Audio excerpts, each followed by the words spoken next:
안녕하세요. 원투펀치 오감축 윤정현입니다. 자, 오늘 시간에는 이번 주 이제 금요일 저녁입니다. 대한민국 이 AFC 23세 이하 아시안컵 이 대표팀 경기에 좀 중국과의 2차전 경기 전망을 좀 해보려고 한준 해설위원과 이 오감축 시간을 지낼 예정인데요. 오감축 얘기하기 전에 정신이 없습니다 지금. 네, 원투펀치는 항상 엄청난 치킨과 같이 합니다.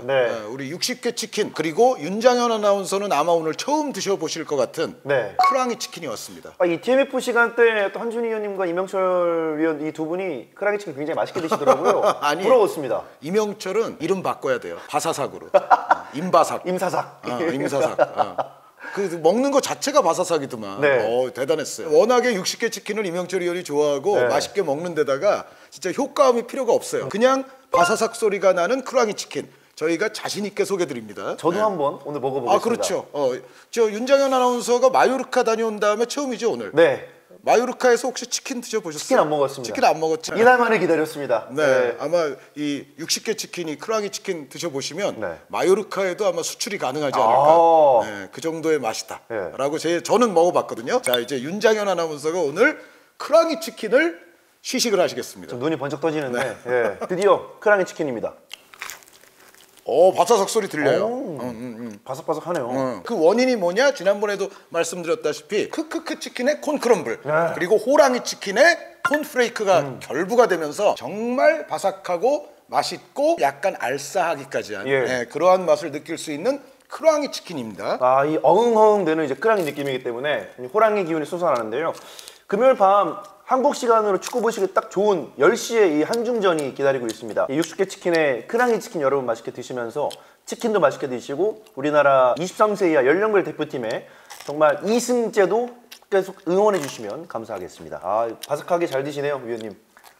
이명철한테 좀 전수를 받았어.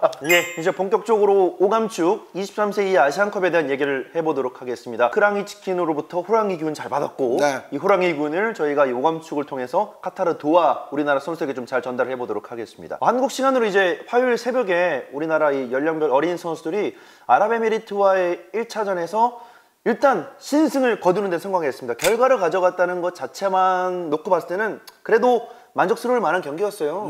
저희가 이제 두 번째 중국전 하기 전에 이 촬영을 하고 있습니다만 벌써 이제 우리가 1승, 일본이 1승이 됐어요. 그리고 이제 아랍에미리트와 중국이 1패씩을 안았고 여기서 이제 우리는 중국과 하고 일본은 아랍에미리트와 하잖아요. 사실상 우리가 중국을 이기면 뭐 일본, 아랍에미리트가 뭐 어찌 되든지 간에 우리는 2승이 되잖아요. 그리고 2승에서 만약에 중국과 아랍에미리트 모두에게 이제 우리가 이겼으니까 그들에게는 상대 전적 자체가 무조건 우위 아닙니까? 이 상황이 되면 일본과 아랍에미리트가 뭐 어떤 결과가 나오든지 간에 우리는 뭐 매우 유리해질 거라고 생각이 되거든요. 기본적인 어떤 부담을 갖고 있는 매치 아닙니까? 한일전은. 그럼에도 불구하고 우리가 중국을 이겨서 2승을 하고 들어가면 실리적인 부담은 그래도 줄어든다.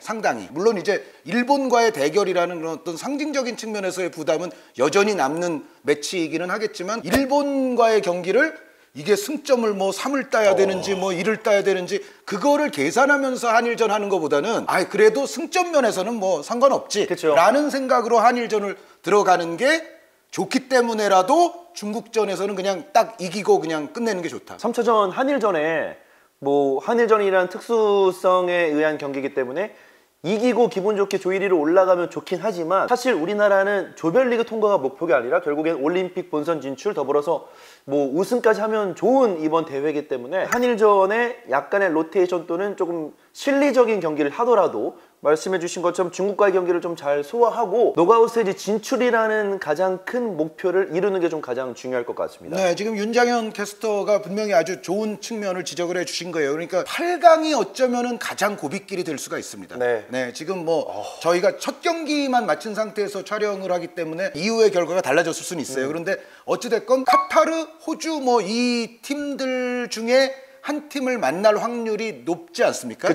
그렇게 본다면 두 팀 모두가 우리로서는 까다롭습니다. 그래서 사실은 조별리그를 좀 순차적으로 1차전, 2차전에서 확고한 어떤 올라가는 거를 확정을 지어놓고 그리고 한일전은 사실은 조금은 실리적인 생각도 가지고서 임하는 것이 토너먼트를 위해서는 굉장히 좋다. 그리고 우리의 목표는 정말 토너먼트에서 성공해서 궁극적으로 이제 파리행을 순조롭게 결정을 짓고 더 나아가서는 우승까지 도전하는 것이지 그쵸. 사실 뭐 조별리그 하기 위해서 우리가 도하에 있는 건 아니기 때문에 네. 그래서라도 어쨌든 중국전 이기고 보자라는 것이 뭐 모두의 생각일 겁니다. 네. 네. 자, 그래서 이제 오늘은 뭐 우리나라 23세 이하 대표팀뿐만 아니라 중국에 관한 얘기를 좀 해볼 텐데, 중국은 1차전 일본과의 경기에서 0대1로 패배를 했습니다. 특히나 일본이 좀 이른 시간에 선제골을 넣고, 더불어서 일본이 이 수비수인 니시오 류아가 또 보복성으로 인한 퇴장을 당하면서 약 70여 분간을 중국이 수적 우위로 이 경기를 펼쳤는데 골을 못 넣고 결국엔 0대1로 패배하고 말았어요. 네, 사실은 우리에게 좀 공부 재료를 많이 주려면 숫자가 같은 상태에서 경기를 했어야 되는데 그쵸, 그쵸. 이 숫자가 일본이 뒤졌던 시간이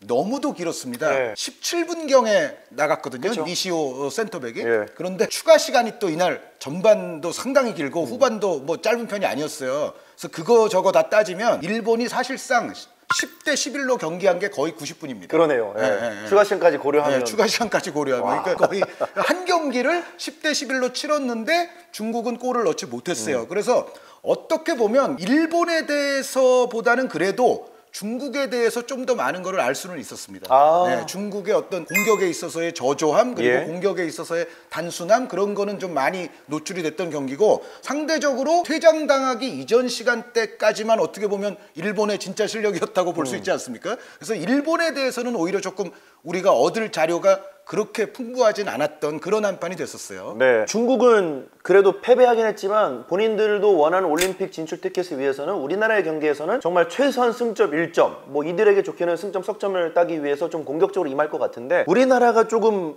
예의주시해서 봐야 될 선수는 누가 있을까요? 네, 중국이 전반적으로는 굉장히 단조로운 건 사실입니다. 그러니까 대한민국 대표팀이 이제 아랍에미리트와의 1차전에서 패턴이 좀 단조롭다라는 얘기를 들었지만, 제가 봤을 때는 우리 선수들 그래도 움직임은, 그리고 우리 선수들의 어떤 그 조직력 자체는 중국보다는 아유. 한결 저는 좋다고 봅니다. 그럼요. 한결 좋고, 그리고 우리가 이제 크로스가 좀 많아지면서 이제 그것을 활용한 골을 잘 터뜨리지 못했기 때문에 어떻게 보면 이제 그런 측면에서 이제 우리도 단조로움이 좀 부각되긴 했지만, 그럼에도 불구하고 우리가 공격에 있던 선수들이 수비 쪽으로 내려오는 어떤 전환의 어떤 조직력이랄지 이런 부분에 있어서는 저는 좀 괜찮은 점수를 줄 측면도 있다고 생각을 하고, 네. 그리고 우리 선수들이 그래도 뭐 유럽 리거들이 좀 빠지긴 했어도 우리가 선수층이 그렇게 나쁜 팀은 아니라고 저는 생각을 해요. 예. 근본적으로. 그러니까 K리그에서 이제 실력을 선보였던 선수들의 층 자체는 저는 좀 두텁다고 보거든요. 그래서 나중에 이게 어떤 효과로 결국은 우리가 증명을 했냐면,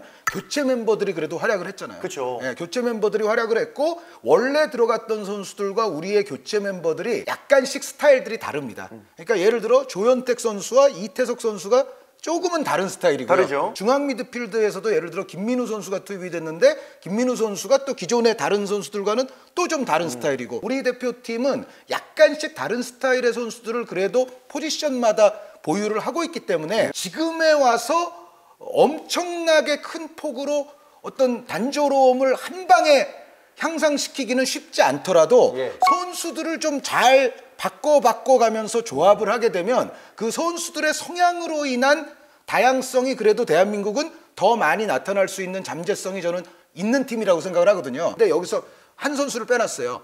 정상빈 선수가 네네. 정상빈 선수가 첫 경기와는 달리 이제 두 번째 경기부터는 아마 나설 가능성이 충분히 있지 않습니까? 정상빈 선수가 들어오면 또 우리의 다양성이 달라질 겁니다. 그래서 저는 대한민국 대표팀 첫 경기는 사실은 이긴 것으로 족할 수 있는 경기고, 거기서 나타났던 약간의 그 단조로움의 문제는 선수들의 어떤 다양한 조합에 의해서 앞으로 좀 그래도 향상 가능성이 있는 팀이 대한민국 팀이다라고 저는 생각을 하고 있습니다. 근데 반면에 중국으로 이제 얘기를 넘어오면, 예, 중국은 선발 라인업으로 들어갔던 공격 자원들 중에 류준션 선수나 네. 아스케르 선수에 비해서는 그래도 셰웬농 선수나 두회정 선수가 조금 더 나은 모습이긴 했어요. 그런데 사실은 이 아스케르 선수 같은 경우는 중국에서도 기대를 꽤 많이 했던 자원이거든요. 그런데 선발로 들어갔던 이 선수가 제가 봤을 때는 기대치에 상당히 못 미쳤습니다. 그러니까 아스케르 선수에게 사실 원래 기대했던 거는 아마 저돌적인 돌파에 이은 슈팅 뭐 이런 장면일 텐데 그런 거를 제대로 만들어내지 못하고 오히려 백패스 같은 상황을 많이 빚어내니까는 결국 이제 셰웬농 선수를 또 투입을 했던 거고요. 그쵸. 그리고 류준센 선수가 조금 더 공간 침투 같은 거를 잘하면서 뭔가 득점 찬스를 만들어내기를 기대를 했겠습니다만 그러질 못하니까 또 이제 오히려 더 키가 큰 이제 두혜정 선수를 투입을 했는데 저는 요 두 교체에 관해서는 그래도 후반에 들어갔던 선수들의 폼이 조금 더 나아 보이고 조금 더 직선적인 공격에 부합하는 면이 없지 않아는 있었어요. 그런데 예. 다시 말씀드리지만 일본이 숫자가 딸리는 상황에서 빚어진 일이기 때문에 이것도 정확한 평가인지는 잘 모르겠습니다만 어찌됐건 우리와의 경기에서는 두혜정이나 셰웬농이 선발로 나설 가능성도 저는 꽤 있다는 생각이 들고요. 네. 그리고 이제 원래 있었던 이제 다른 선수들 가운데 그래도 중국에서 좀 괜찮았던 선수들이 제가 봤을 때는 그래도 몇 명은 있습니다. 누군가요? 네, 일단은 이번에 중국 팀에 아까 뭐 아스케르 선수 말씀도 드렸지만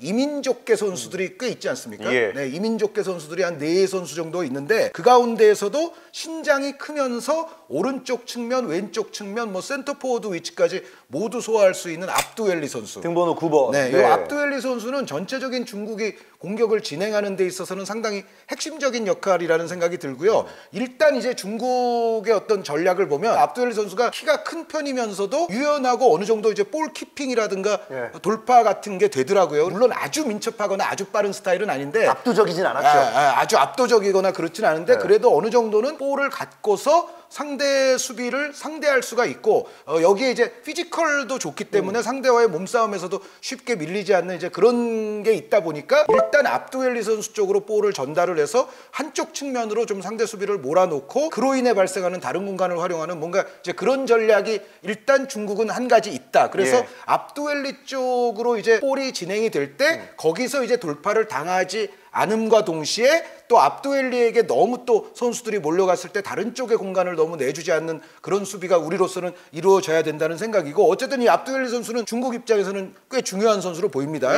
그리고 중국에서 기량이 좀 있어 보이는 선수는 아무래도 그 공격형 미드필더 꼭지점에 서 있는 7번의 타오총룽 선수. 저도 이 선수 괜찮게 봤습니다. 네, 이 타오총룽 선수는 드리블 돌파 같은 것도 되고 볼도 어느 정도 지켜낼 수 있으면서 그리고 양발 슈팅이 다 가능한 선수. 그러니까 전체적인 기본 기량이 그래도 중국 선수들 가운데는 돋보이는 선수이면 틀림이 없어요. 그러니까 이 타오총룽 선수는 기량 면에서는 우리도 약간 경계를 해야 된다. 그리고 두 선수만 더 말씀을 드리자면 아래쪽에서 뛰는 중앙 미드필더 지아페이판 선수. 등번호 10번입니다. 네, 10번 선수가 오히려 이제 그 공격형 미드필더는 7번의 타오총룽이고 이 지아페이판 선수도 좀 올라갈 수는 있는 능력을 갖고는 있는데 지금 중국의 멤버 구성에서는 약간 뒤쪽에서 이제 경기를 좀 풀어주고 조율하는 이 지아페이판 선수도 어느 정도는 기량이 좀 있는 선수라는 생각이 들어요. 그래서 특히 이제 중국의 어떤 볼 줄기를 이 선수가 담당을 하고 있기 때문에 우리의 어떤 공격형 미드필더들이 지아페이판 선수로부터 쉽사리 볼이 나오지 못하도록 좀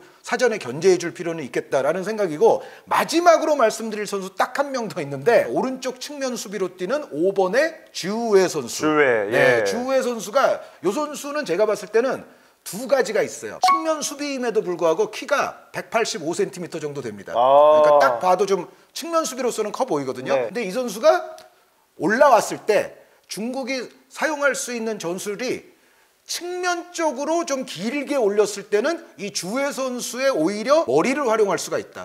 네, 그러니까 중국이 이제 예를 들어 왼쪽 사이드에서 볼을 잡고 있거나 할 때 주혜 선수가 기습적으로 이제 오버래핑을 하면 주혜 선수의 머리로부터 떨어지는 볼을 이제 주변에 다른 동료들이 활용할 수 있는 중국이 사실 뭐 패스 자체가 그렇게 정교하진 않거든요. 그런 식으로 올렸을 때 주혜 선수는 어쨌든 우리로서는 약간은 경계해야 될 신체 조건을 갖고 있고 그리고 이 주혜 선수가 키만 큰 게 아니라 오른발 슈팅력은 좋더라고요. 그래서 오버래핑으로 올라왔을 때 민첩한 움직임보다는 이 선수는 오히려 크게 축구를 하는 그러니까 반대편으로 올렸을 때 머리로 떨어뜨릴 수가 있고 그리고 약간 떨어뜨려 놓으면 또 오른발 슈팅은 상당히 강한 슈팅이 나갈 수가 있어요.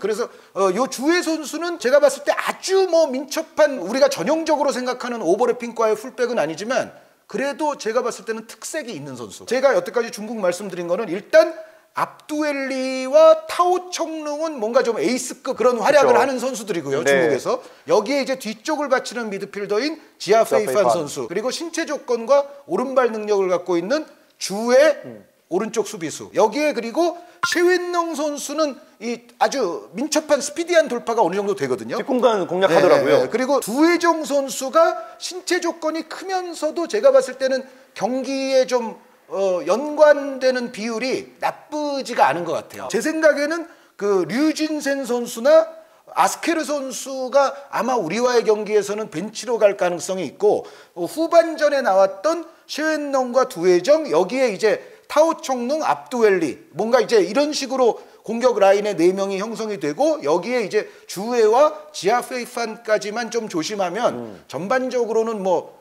우리의 전력이 한두 수 위인 거는 사실인 거는 같거든요. 네. 우리의 어떤 단조로움을 얘기하기 이전에 중국이 우리보다 더 단조롭고 더 부정확한 팀이라는 거는 저는 뭐 이거는 뭐 양심껏 말씀드릴 수가 있습니다. 네, 사실 뭐 이날 경기에서 중국도 나름의 세트피스 전략을 좀 준비해온 듯한 느낌은 있었지만 말씀해주신 그런 정확성 부족, 짜임새 부족으로 인해서 본인들이 수적 우위임에도 불구하고 그런 세트피스 좀 잘 못 살렸고요. 막판에는 이제 중국도 다급해지다 보니까 좀 재밌는 장면이 있었습니다. 바로 네. 이제 골키퍼가 필드 플레이로 나와서 거의 뭐 신태용 감독 옛날 성남 시절 보는 줄 알았어요. 골키퍼 류준열 선수를 앞쪽 공격에 투입해서 장신을 활용했던 그 모습까지 있었습니다. 네, 그 위진용이라는 이제 12번 달고 있는 골키퍼가 있는데 네. 이제 중국이 이번 때 뭐 다 그렇지만 골키퍼 3명 아닙니까? 그 가운데에서 12번을 달고 있는 19살의 위진용이라는 골키퍼가 기록된 신장만 2m 1cm입니다. 크라우치네요. 네, 근데 들어갔을 때 모습 보니까 확실히 좀 김신욱 선수만큼의 높이. 네. 근데 김신욱 선수와의 차이가 김신욱 선수가 은근히 김신욱 선수는 발도 잘 쓰거든요. 그럼요. 그러니까 약간 미드필드로 내려와서도 플레이할 수 있는 선수가 김신욱 선수인데 발을 은근히 상당히 잘 씁니다. 예. 그런데 발 능력이 제가 봤을 때는 굉장히 어설프더라고요. 그리고 그 어떤 키는 큰데 전체적인 신체 밸런스가 그렇게까지 강건해 보이지는 않아서 중국이 정말 비상수단으로 쓰기는 했으나 그렇게 큰 효과는 없었다. 예. 라는 생각이 드는데 어쨌든 그 일본과의 대결에서 그 위진용 선수 등장할 때는 그날 이제 쿠팡 플레이 이제 소준일 캐스터 황덕현 위원이잖아요. 네네. 그 두 분도 이 위진용 선수 처음 등장했을 때 약간 벙친 것 같은 예. 골키퍼가 필드 플레이로 들어가니까 약간 어이가 없죠. 예. 그런 느낌을 제가 경기를 보면서 순간적으로 그런 인상을 받았는데 어찌됐건 이 선수를 투입해도 사실은 중국이 별 효과는 못 봤다. 그렇죠. 그런 말씀은 이제 그 재밌는 장면이기 때문에 하나 드릴 필요는 있고 그런데 어쨌든 중국은 제가 봤을 때는 조직적인 차원에서 그리고 어떤 정확도의 차원에서 보면 아랍에미리트보다 결코 나은 팀이 아니라고 저는 생각이 돼요. 그러니까 아랍에미리트는 사실은 전력 누수가 좀 실제로 있었고, 그쵸. 네, 그 샤바브 아라리와 그 아라인 선수들이 빠지는 바람에 차출 안 해줬죠. 네, 전력 누수도 좀 있었는데다가 경기 컨셉이 너무 나빴어요. 그쵸. 아랍에미리트는. 그러니까 역으로 좀 상대를 얘기를 해보자면 90분 공격을 안 하다가 급해지니까 막판 10분 동안 공격을 하려고 하는데 그게 잘 될 리가 없거든요. 우리한테 먹히고 나서 좀 해보자가 됐었죠. 그런데 이제 그럼에도 불구하고 뭔가 수비 조직이라든가 전체적인 어떤 팀의 간격 유지 같은 차원은 저는 오히려 중국보다는 아랍에미리트가 나은 점도 있다라고 생각은 하는데 경시해서는 안 됩니다. 이번 때에는 제가 중계 중에도 계속 말씀드리지만 전체적인 어떤 16팀의 대체적인 어떤 평가는 한 골차 승부가 굉장히 많을 대회거든요. 그래서 전력이 좀 약한 팀도 사실은 전력이 더 강한 팀을 괴롭힐 수 있는 종목이 또 축구인데 이번 대회는 더더욱 팀들 간의 확연한 격차가 그렇게 크게 보이지는 않고 중국도 이 경기에서 승점을 얻지 못하면 이제는 뭐 사실상 의미가 없어지기 때문에 형들처럼 일찍 짐 싸는 거죠. 네, 그래서 상당히 중국도 좀 강하게 도발적으로 나올 공산이 큰데 중국 선수들이 약간 거칠게 들어올 때 부상도 조심해야 되고 우리 선수들이 또 심리적으로도 말려들지 말아야 돼요. 분명히 더 좀 여유가 있고 그래도 좀 우위가 있는 쪽은 우리라는 생각을 하고서 그럼요. 선수들이 심리적으로도 중국 선수들에게 말려들지 않는 그런 경기 운영을 하는 게 이 경기에서는 굉장히 중요하다고 생각을 합니다. 네.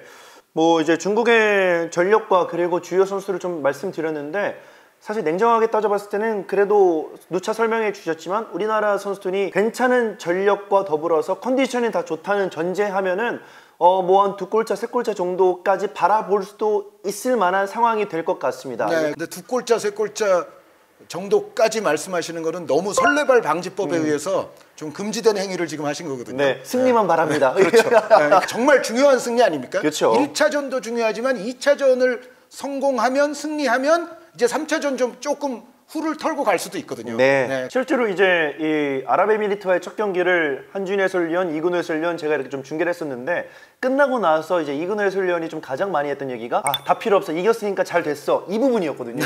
네. 결국에는 이제 결과를 첫 경기에서 가져왔고 그 누구보다 이 첫 경기의 중요성을 좀 잘 아는 이근호 해설위원도 승점, 석점을 얻었던 것에 굉장히 좀 만족을 했던 경기였기 때문에 우리나라 팬분들 입장에서 조금 답답했을지라도 이제 승리했습니다. 중국과의 경기를 좀 잘 치러서 빠르게 승점 6점 획득하고 조별리그 통과라는 1차적인 목표를 이 중국전에서 우리나라 선수들이 좀 잘 이어주길 저희가 함께 응원하고 기도해 보도록 하겠습니다. 네, 자, 한중전 굉장히 중요한 경기입니다. 이 경기를 필두로 해서 우리나라가 계속해서 이 카타르 도하에서 승승장구하길 계속해서 응원해 보도록 하겠습니다. 저희 오감축은 다음 경기 예상으로 다시 돌아오도록 하겠습니다. 감사합니다.